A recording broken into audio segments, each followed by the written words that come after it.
से हो गेल प्यार हाँ गौरी के मैया।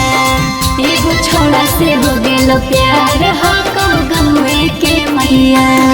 हम मिट्टी कलश तबिए हो बस हको नौए गे मैया। हम मिट्टी कलश तबिए हो बस हको नौए गे मैया। एगो छोड़ा से हो गेल प्यार हाँ गौरी के मैया। एगो छोड़ा से हो गेल प्यार हाँ गौरी के मैया।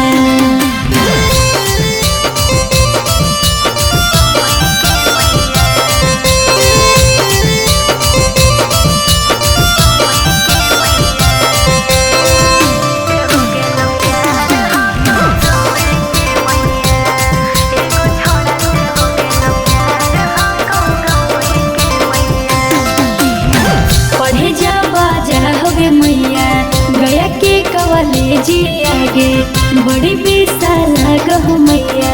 बोलो जब अंग्रेजी आगे पढ़े जाओगे मैया। गया के कॉलेज आगे बड़ी विशाल गो मैया। बोलो जब अंग्रेजी आगे खुश हो तो लोग देखो टोला पड़ोस पड़तो पाएंगे मैया।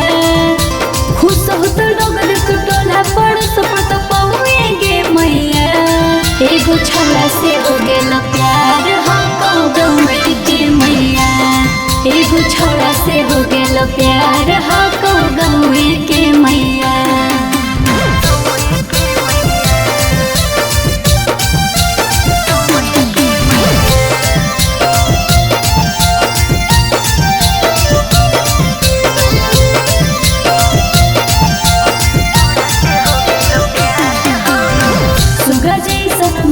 गे मैया तेरा जैसन चाल गे। देखो जब हमारा गे मैया झरहा बाल गे। आगे कितना तारीफ करियोगे।